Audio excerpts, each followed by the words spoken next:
alhamdulillah. Meski masih dalam kondisi COVID, belum benar-benar pulih, kita masih tetap menjaga semangat belajar kita, terus menjaga kesehatan dengan berolahraga dan mematuhi protokol kesehatan, serta senantiasa berdoa kepada Allah Subhanahu wa Ta'ala. Semoga COVID-19 segera berlalu dari bumi pertiwi. Amin, amin ya rabbal alamin.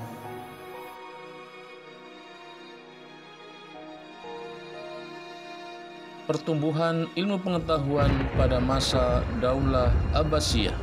Anak-anak sekalian yang saya banggakan, kisah dan sejarah yang akan disajikan pada bagian ini merupakan kisah terhebat dalam sejarah peradaban Islam.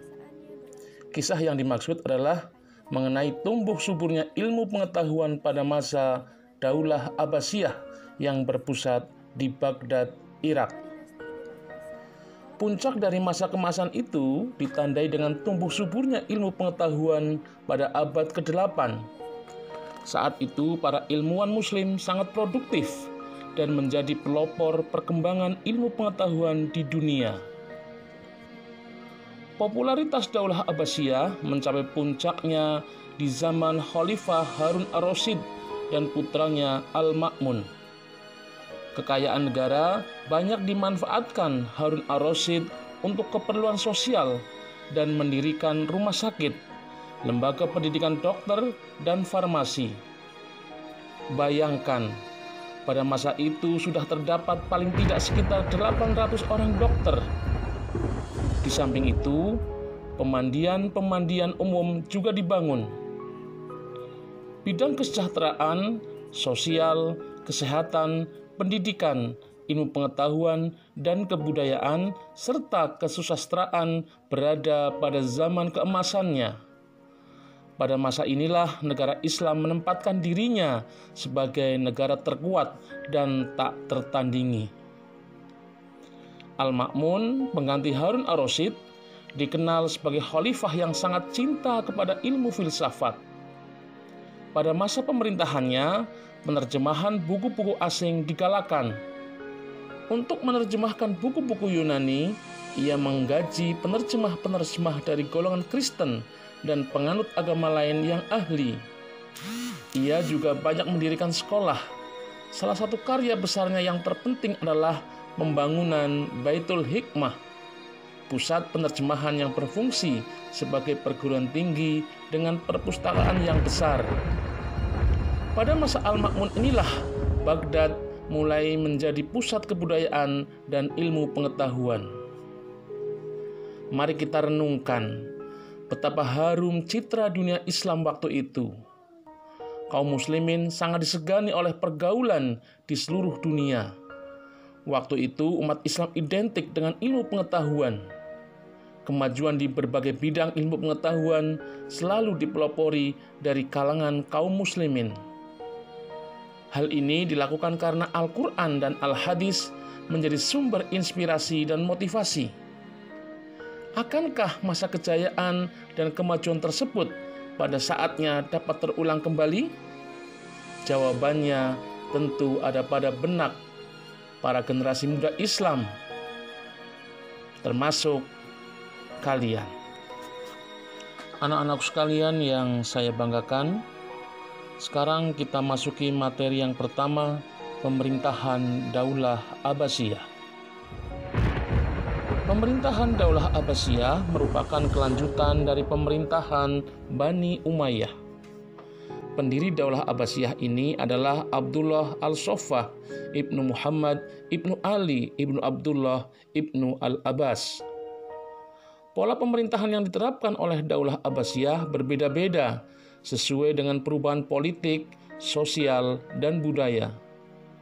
Kekuasaannya berlangsung dalam rentang waktu yang cukup panjang, yaitu dari tahun 132 Hijriah atau 750 Masehi sampai dengan 656 Hijriah atau 1258 Masehi. Berdasarkan perubahan pola pemerintahan dan politik, para sejarawan biasanya membagi masa pemerintahan Daulah Abbasiyah menjadi 5 periode.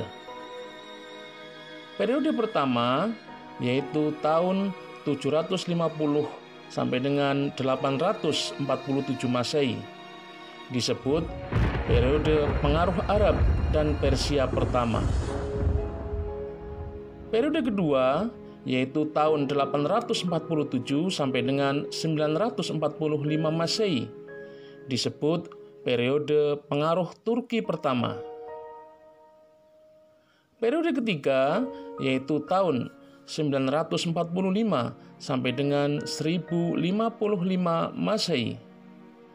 Masa kekuasaan dinasti Buwaih dalam pemerintahan Khalifah Abbasiyah. Periode ini disebut juga masa pengaruh Persia kedua. Kemudian periode keempat yaitu tahun 1055 sampai dengan 1194 Masehi. Masa kekuasaan Daulah Bani Seljuk dalam pemerintahan Khilafah Abbasiyah. Biasanya disebut juga dengan masa pengaruh Turki kedua di bawah kendali Kesultanan Seljuk Raya. Selanjutnya, periode kelima yaitu tahun 1194 sampai dengan 1258 Masehi. Masa khalifah bebas dari pengaruh dinasti lain, tetapi kekuasaannya hanya efektif di sekitar kota Baghdad dan diakhiri oleh invasi dari bangsa Mongol. Daulah Abbasiyah mengalami masa keemasan pada masa diperintah oleh Khalifah Harun ar-Rasyid, yaitu tahun 786 sampai dengan 809 Masehi. Dan ketika dipimpin putranya Al-Ma'mun, yaitu tahun 813 sampai dengan 833 Masehi. Harun ar-Rasyid adalah seorang khalifah yang adil dan memiliki jiwa sosial yang sangat tinggi. Untuk meningkatkan kesejahteraan dan layanan kesehatan, Harun ar-Rasyid mendirikan rumah sakit, lembaga pendidikan dokter, dan farmasi.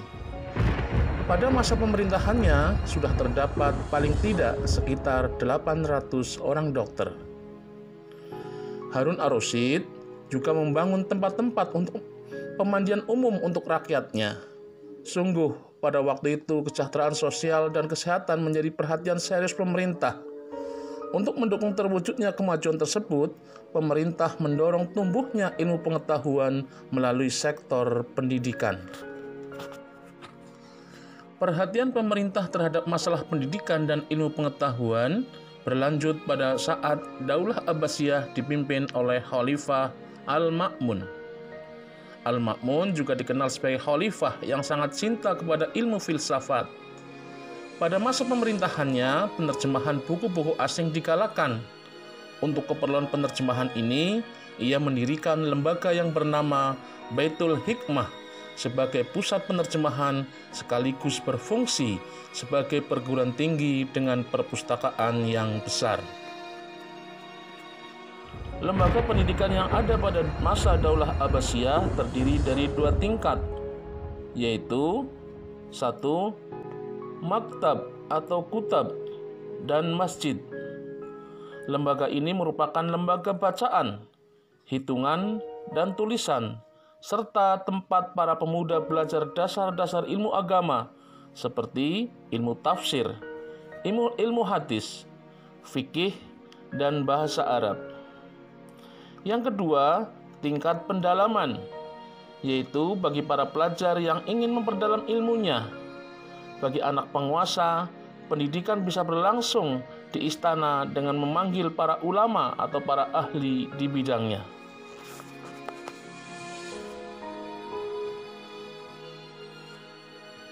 Lembaga-lembaga pendidikan ini terus berkembang sampai akademi dan universitas. Di tempat-tempat ini, orang dapat belajar, membaca, menulis karya ilmiah, dan berdiskusi. Perkembangan lembaga sampai universitas ini menunjukkan terjadinya perkembangan dan kemajuan ilmu pengetahuan pada waktu itu. Bahasa Arab pun menjadi bahasa administrasi dan bahasa resmi pemerintahan. Ilmu-ilmu keislaman memperoleh kemajuan yang luar biasa. jauh melebihi kemajuan masa-masa sebelumnya. Lahirnya sejumlah ahli di bidang ilmu-ilmu keislaman memperlihatkan ramainya percaturan dan pembahasan ilmiah di bidang ini.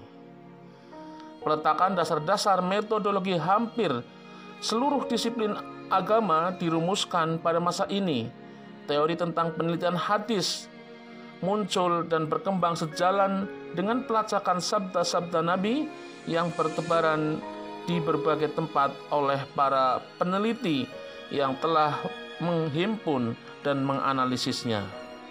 Metodologi menafsirkan Al-Quran menjadi suatu yang harus dan wajib dikuasai setiap orang yang akan menafsirkan Al-Quran. Dari pertumbuhan metodologi inilah muncul ilmu-ilmu bantu yang menjadi pedoman para peneliti keilmuan Islam, seperti ilmu hadis, ilmu tafsir, usul fikih, dan lainnya.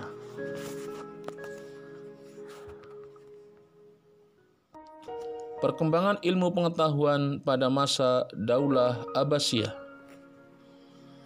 Pada masa Daulah Abbasiyah merupakan masa keemasan, the Golden Age, bagi umat Islam. Pada masa itu umat Islam telah mencapai puncak kemuliaan, baik dalam bidang ekonomi, peradaban, dan kekuasaan. Selain itu, juga telah berkembang berbagai cabang ilmu pengetahuan, ditambah lagi dengan banyaknya penerjemahan buku-buku dari bahasa asing ke dalam bahasa Arab. Fenomena ini kemudian melahirkan cendekiawan-cendekiawan besar yang menghasilkan berbagai inovasi baru di berbagai disiplin ilmu pengetahuan. Adapun cendekiawan-cendekiawan Muslim pada masa Daulah Abbasiyah adalah: pertama, bidang ilmu pengetahuan agama. Dalam bidang ilmu pengetahuan agama muncul ilmu tauhid. Ilmu tauhid adalah ilmu yang mempelajari tentang ketuhanan, keimanan, keyakinan, dan akidah. Tokoh yang paling terkenal di bidang ilmu tauhid adalah Abu Hasan Al-Asy'ari. Yang selanjutnya, ilmu fikih. Ilmu fikih adalah ilmu yang mempelajari tentang tata cara beribadah. Tokoh yang paling terkenal di bidang ilmu fikih diantaranya adalah Imam Hanafi, Imam Maliki, Imam Syafi'i, dan Imam Hambali. Ajaran mereka dikenal dengan sebutan Mazhab Hanafi, Madhab Maliki, Madhab Syafi'i, dan Madhab Hambali. Mereka dikenal sebagai mujtahid besar di bidang hukum Islam. Selanjutnya, ilmu akhlak. Ilmu akhlak adalah ilmu yang mempelajari tentang tata cara bersikap dalam kehidupan sehari-hari. Tokoh ilmuwan Muslim di bidang ilmu akhlak yang paling terkenal adalah Imam Al-Ghazali. Kemudian, ilmu hadis. Ilmu hadis merupakan salah satu ilmu pengetahuan Islam yang berkembang pesat pada masa kekhalifahan Daulah Abbasiyah. Ilmu hadis adalah ilmu yang mempelajari tentang hadis-hadis Rasulullah Shallallahu Alaihi Wasallam. Pada masa Daulah Abbasiyah, permunculan para ulama yang ahli dalam bidang ilmu hadis atau sering disebut muhaddisin. Adapun beberapa muhaddisin atau ahli hadis dan karyanya yang termasyhur pada masa Daulah Abbasiyah adalah Imam Bukhari dengan Sahih Bukhari, Imam Muslim dengan Sahih Muslim, Ibnu Majah dengan Sunan Ibnu Majah, Abu Dawud dengan Sunan Abu Dawud, At-Tirmidzi dengan Sunan Tirmidzi, An-Nasa'i dengan Sunan An-Nasa'i. Bidang ilmu pengetahuan umum. Selain bermunculan tokoh-tokoh ilmu keislaman, pada masa Daulah Abbasiyah telah lahir pula tokoh-tokoh ilmu pengetahuan umum. Misalnya di bidang ilmu kedokteran, matematika, fisika, kimia, astronomi, dan sebagainya. Tokoh ilmuwan Muslim yang terkenal dalam bidang ilmu pengetahuan umum diantaranya adalah Ibnu Sina. Nama lengkapnya adalah Abu Ali Al-Huzaini bin Abdullah Ibnu Sina. Ibnu Sina adalah tokoh dalam bidang kedokteran dan filsafat. Selanjutnya Al-Farabi. Nama lengkapnya adalah Abu Nasr Ibnu Muhammad Ibnu Turhan Uslak Al-Farabi. Al-Farabi lahir di Wasid, sebuah desa di Farab, wilayah Transkosania, pada tahun 870 Masehi.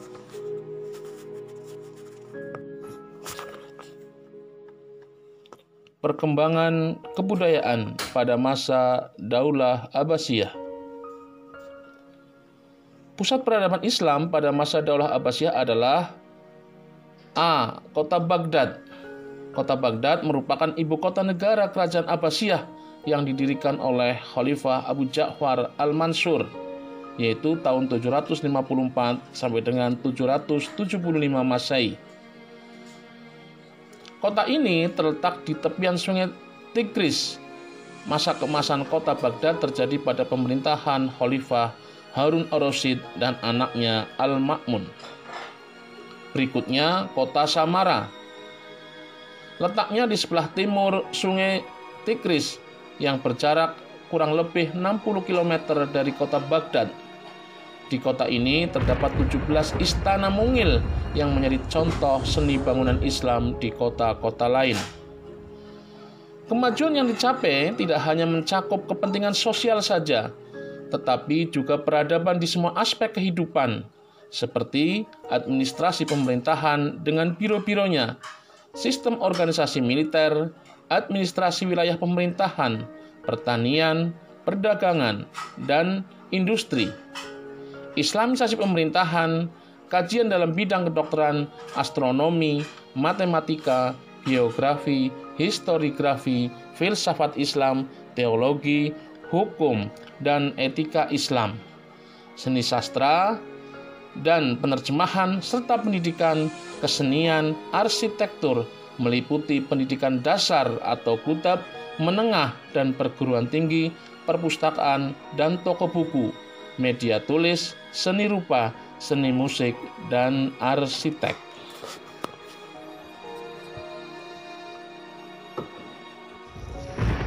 Meneladani ketekunan dan kegigihan Daulah Abbasiyah dalam perkembangan ilmu pengetahuan Islam. Berikut beberapa sikap meneladani ketekunan dan kegigihan Daulah Abbasiyah dan perkembangan Islam. Yang pertama, berkat cita-cita yang kuat dan tekad yang bulat serta kesungguhan yang besar dari para pendirinya, Daulah Abbasiyah berhasil memegang kekuasaan kekhalifahan selama 5 abad, mengkonsolidasikan kembali kepemimpinan gaya Islam, serta menyuburkan ilmu pengetahuan dan pengembangan kebudayaan dan peradaban Islam. Yang kedua, yang menjadi ciri khas Daulah Abbasiyah adalah pemimpinnya atau khalifahnya yang senang kepada ilmu pengetahuan dan peningkatan kesejahteraan rakyat, sehingga ilmu pengetahuan dan kebudayaan serta peradaban Islam mengalami puncak keemasannya pada saat itu. Yang ketiga, ilmu pengetahuan adalah kunci segala perubahan dan kemajuan sebuah kebudayaan atau peradaban umat manusia. Para khalifah di lingkungan Daulah Abbasiyah, khususnya Harun ar-Rasyid dan Al-Ma'mun, telah membuktikan berhasil membuat umat Islam mencapai puncak keemasan dalam bidang ilmu pengetahuan dan kebudayaan serta peradaban Islam. Yang keempat, perkembangan ilmu pengetahuan khususnya agama Islam yang luar biasa pesatnya pada masa Daulah Abbasiyah telah membawa umat Islam kepada kemajuan dalam semua aspek kehidupan. Yang kelima, perkembangan ilmu pengetahuan dan kebudayaan Islam pada masa Daulah Abbasiyah telah mewariskan pengetahuan dan hasil pemikiran yang luar biasa dan bermutu kepada generasi Islam berikutnya. Yang keenam, kitab-kitab hasil karya ilmuwan Muslim pada masa Daulah Abbasiyah telah memberikan sumbangan yang sangat besar dalam menyebarkan dakwah Islam ke seluruh dunia. Yang ketujuh, Sebagai seorang muslim, sudah sepatutnya kita mewariskan semangat untuk terus-menerus meningkatkan iman dan takwa kepada Allah Subhanahu wa taala agar dipermudah dalam menuntut dan memperdalam ilmu pengetahuan Islam.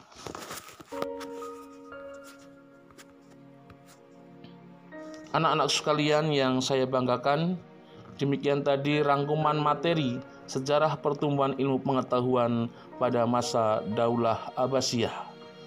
Apabila ada hal-hal yang belum dipahami, bisa ditanyakan pada kolom komentar. Anak soleh dan solehah, alhamdulillah, sampailah kita di penghujung pembelajaran. Pesan Pak Guru, tetaplah berbuat baik dan bermanfaat bagi lingkungan kita. Sampai jumpa lagi dalam video pembelajaran berikutnya. Tetap semangat belajar. Mari bersama-sama kita tutup dengan membaca